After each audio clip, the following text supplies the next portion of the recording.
warahmatullahi wabarakatuh. Waalaikumsalam warahmatullahi wabarakatuh.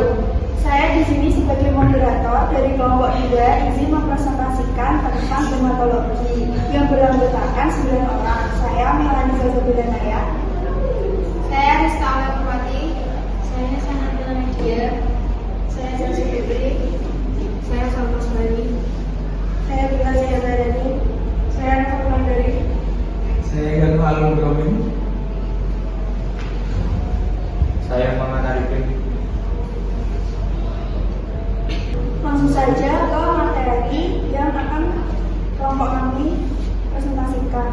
Sistem peredaran darah mengedarkan darah dari ke jantung. Sistem peredaran darah tertutup. Langsung saja ke materi. Fungsi asas peredaran darah: transport zat makanan dan oksigen ke sel di dalam tubuh dan mengeluarkan karbon dioksida dan sisa metabolisme. Sistem transportasi melewati sistem sistemik dan pulmoner. Peredaran pulmonari: peredaran darah ini membawa darah tidak beroksigen dari jantung melalui arteri pulmonari ke paru-paru dan kembali ke jantung melalui vena pulmoner. Peredaran sistemik: mengedarkan darah beroksigen dari jantung melalui aorta ke semua bagian badan dan kembali ke jantung. Struktur anatomi sistem peredaran darah: yang pertama yaitu jantung, kedua saluran darah, yang ketiga darah. Jantung terletak di ruang torak di belakang tulang sternum, di hadapan tulang belakang lapisan jantung, perikardium atau luar, miokardium tengah, endokardium dalam. Jantung mempunyai 4 ruang, yaitu 2 ruangan atas dikenali sebagai atrium, 2 ruangan bawah dikenali sebagai ventricle. Antara atrium dan ventricle terdapat katup yang mengawal pengaliran darah di dalam janin. Terdapat 3 jenis saluran darah yang utama, yaitu yang pertama arteri, yang kedua vena, yang ketiga kapilari. Arteri ialah saluran darah yang membawa darah keluar dari jantung ke bagian 2 lain badan. Dinding arteri tebal, berotot dan elastik supaya tahan terhadap tekanan darah yang tinggi karena denyutan jantung. Arteri bercabang-cabang membentuk arteriol. Semua arteri membawa darah beroksigen kecuali arteri pulmonari.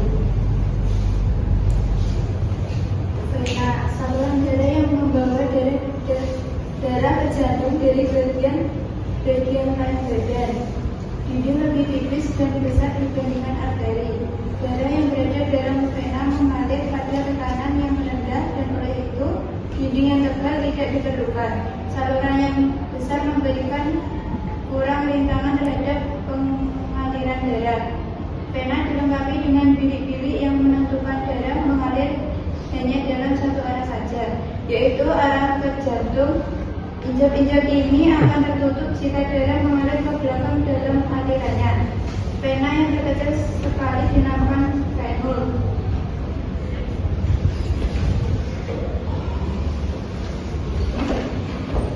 Kapilari darah ialah saluran darah yang terkecil. Kapilari darah menghubungkan arteriol kepada venul. Dinding kapilari darah hanya setebal satu sel. Struktur dinding yang tipis memudahkan peresapan antara darah dan jaringan lunak sekitar.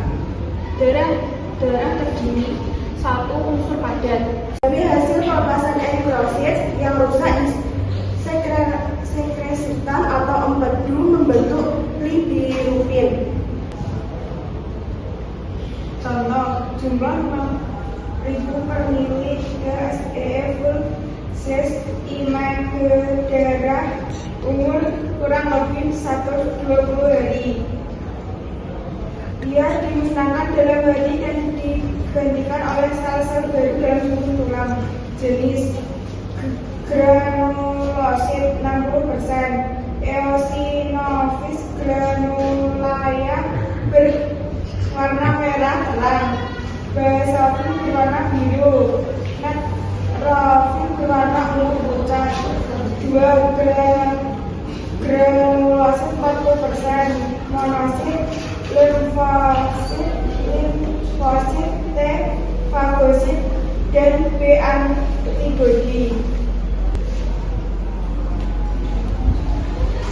Faktor-faktor pembukaan darah oleh Komite Internasional Faktor Pembukaan Darah. 1. Fibrinogen. 2. Protombin. 3. Tromboplastin jaringan. 4. Kalsium. 5. Labil. 7. Faktor stabil. 8. Faktor antihemofilik. 9. Faktor Christmas. 10. Faktor Stroak Power. 11. Faktor plasma tromboplastin.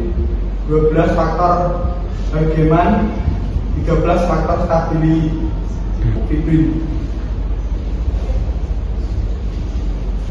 Pembekuan darah oleh Grand General Consideration of Coagulation Protein 1. Fibrinogen. 2. Prothrombin. 3. Faktor jaringan. 4. Kalsium. 5. Faktor labil. 6. PF3 PF4. 6. Faktor stabil. 7. AHFIE. Faktor non-Hilbrand. 10. Faktor Stroak Power. Sekian presentasi dari kelompok kami. Mohon maaf bila ada kesalahan kata dan kekurangan. Kami pamit undur diri. Wassalamualaikum warahmatullahi wabarakatuh.